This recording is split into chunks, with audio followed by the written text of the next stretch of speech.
Eu gostaria então de meditar com você na palavra de Deus e ler o texto de Provérbios 24, versículo 10.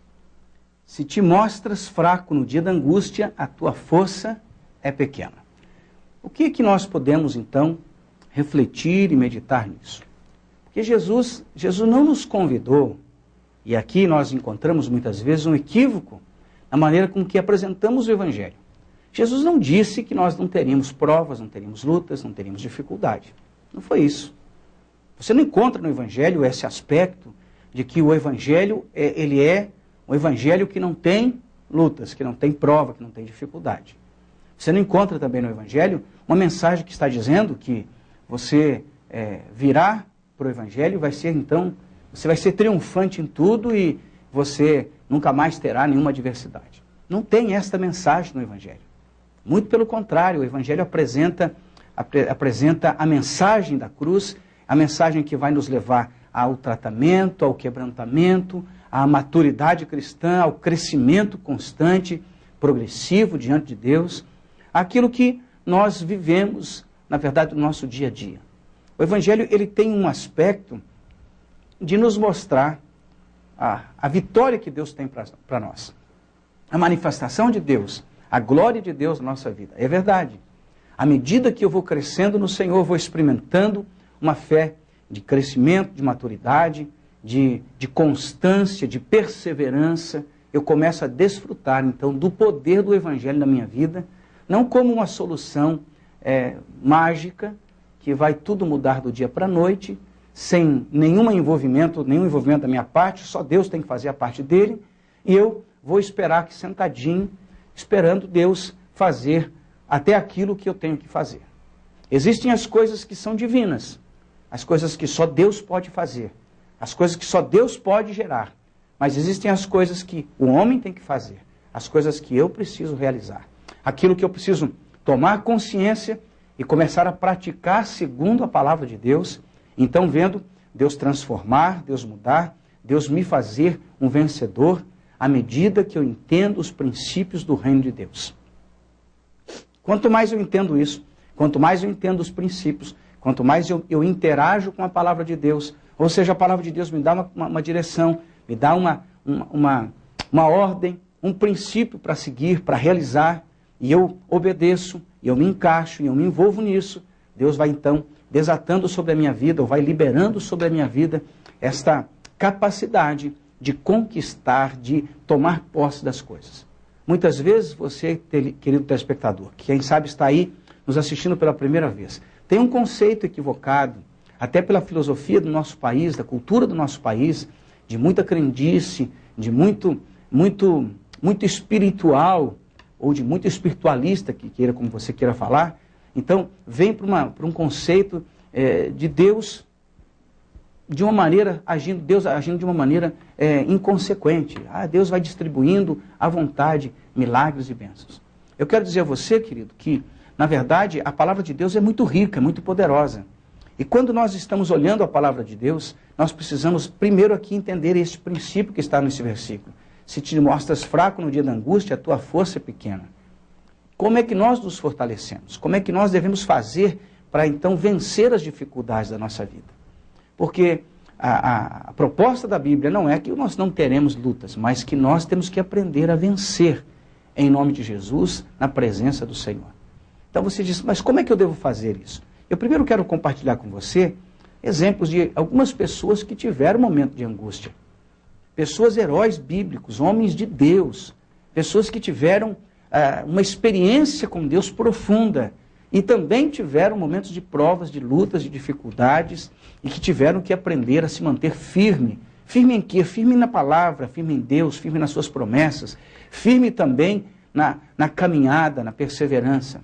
Por que nós encontramos muita gente, um dia está bem espiritualmente, outro dia está mal, outro dia está bem com Deus, outro dia está mal, um dia está servindo a Deus, outro dia já não está mais? Por que essa inconstância? Na verdade, isso se reflete, não é só na vida espiritual, se reflete na sua casa, se reflete no trabalho.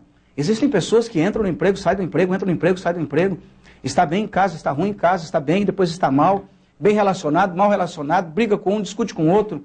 Qualquer motivo, qualquer coisa, a pessoa sai, abandona, vai embora. Isso é um problema que precisa ser tratado na vida da gente, que tem a ver com essa firmeza no meio da prova. As lutas, as dificuldades têm a finalidade de nos tornar firmes, fortes, de nos tornar pessoas determinadas. Quando você aprende a vencer aquilo que é pequeno, você certamente vai vencer depois muitas coisas pequenas e depois uma coisa maior e depois assim sucessivamente, até vencer grandes lutas, tranquilo, firme, postado em Deus, firmado em Deus, sabendo que você não será abalado, mesmo que a luta venha, você vai continuar porque Deus é com você. Não se cria um homem de grande fé do dia para a noite, simplesmente dizendo, agora você tem uma fé tremenda, gigante, simplesmente do nada. Não, nós somos preparados por Deus. As lutas, as dificuldades têm essa finalidade. Veja aqui Davi, aquele que matou Golias. Por 6 vezes ele perguntou, por que está abatida a minha alma? No Salmo 42. Ele coloca essa expressão, por que está abatida? Davi, um grande guerreiro, um grande campeão, se encontrava abatido. O que nós chamamos hoje meio de depressão, por causa das lutas, das dificuldades, da falta de perspectiva e tudo. Davi estava encontrando essa dificuldade aqui, e ele fala isso por 6 vezes. Elias, sabe quem foi Elias? Aquele que orou, desceu fogo do céu. Coisas tremendas aconteceram, e de repente nós encontramos Elias lá, dizendo, olha, eu vou morrer porque eu não quero mais saber de nada. E ele pede por 3 vezes, Senhor, tira a vida. Eu estou sozinho, não quero mais viver. Elias passando por um momento de abatimento, de depressão, um momento terrível na sua vida. Eu quero dizer uma coisa para você. Por muitas vezes, a incredulidade, ela nos leva a uma profunda depressão. Mas a fé firme em Deus nos arranca desse quadro terrível. Jó, aquele homem que foi bem sucedido, quando o problema chegou, quando a adversidade chegou, ele diz que amaldiçoou, a Bíblia diz que ele amaldiçoou o dia em que nasceu. Que é isso? Depressão. Sabe aquela pessoa que diz assim, eu queria não ter nascido, eu queria não estar vivendo nessa terra. Mas você está aí porque Deus tem um plano, um propósito com a sua vida. Você não é um por acaso, não. Você é um projeto de Deus. E por isso não precisa ficar desesperado. Com fé, com perseverança, com firmeza, você vai conquistar. Paulo, o apóstolo Paulo, você sabe quem foi Paulo? 27 dos livros do Novo Testamento. Dos 27, ele escreveu 13 livros. Paulo, esse homem poderoso em Deus, esse homem guerreiro, ele diz, Senhor, por favor, eu tenho um espinho na carne, por favor, tira isso de mim. Os estudiosos, cada um diz uma coisa, nós não temos uma certeza exatamente, mas a Bíblia diz que Satanás, um demônio, ia esbofetear a Paulo. Então sabe exatamente o que significa isso na prática da vida de Paulo. Nós temos sugestões, temos estudos, temos pesquisas. Certamente, eu quero dizer uma coisa para você, Paulo se sentia incomodado com a sua luta. Paulo estava ali numa guerra. Ele vai orar a Deus e pede, Deus, tira de mim esse problema. Muitas vezes a gente quer aqui. A gente não quer ter o problema. Você já percebeu isso, querido? Nós não queremos ter problemas. Nós estamos passando por um tempo de anestesia espiritual. A gente vê os apelos que existem na mídia. Olha, venha que você vai resolver todos os teus problemas. Muitas vezes esse apelo é um apelo que nós precisamos crescer neste negócio. O grande apóstolo Paulo disse, eu queria que esse problema saísse. Sabe o que o Senhor respondeu para Paulo? Paulo, eu estou entendendo a tua luta, mas ele disse assim, a minha graça te basta. O meu amor basta para você, Paulo. Você não precisa de mais nada. Você imagina que coisa? O grande apóstolo Paulo, dizendo, Deus, tira de mim esse problema. E o Senhor disse, não. Paulo, a minha graça é bastante para você. Você não precisa de mais nada. O meu poder só pode se aperfeiçoar, sabe onde? Na sua fraqueza. Por que será que Deus deixa a gente em momentos de fraqueza? Eu quero dizer uma coisa, meu querido, porque se não fosse a nossa fraqueza, a glória de Deus não podia ser demonstrada, ser revelada.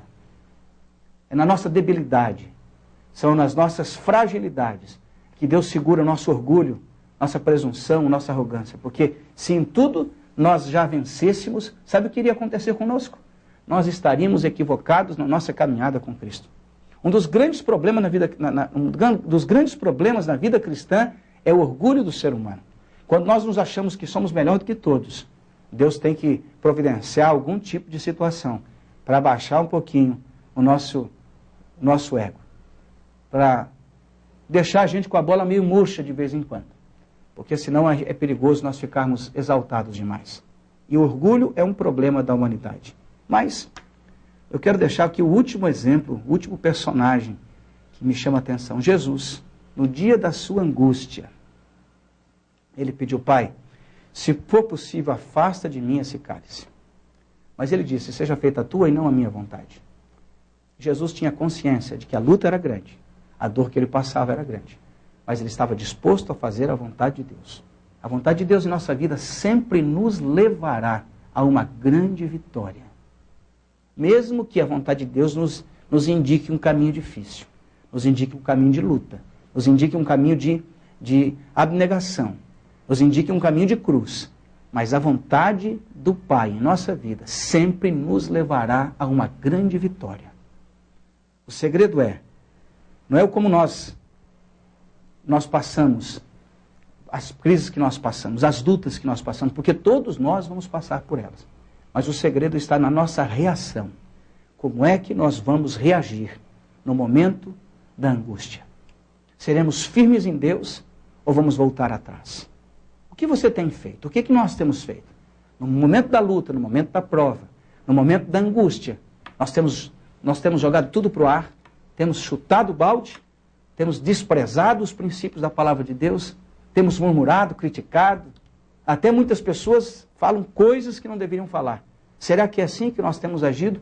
Ou nós temos simplesmente ouvido aquela palavra do Senhor, que Deus disse para o apóstolo Paulo: a minha graça te basta, porque o meu poder se aperfeiçoa na tua fraqueza, na tua debilidade. Será que é isso que nós temos feito? E Paulo prosseguiu pregando o Evangelho e fazendo a vontade de Deus. Eu quero deixar essa palavra para você e desejar que Deus te abençoe neste dia. Que a bênção de Deus alcance a sua vida. Senhor, abençoa o meu telespectador. Em nome de Jesus. Amém. Até amanhã, se Deus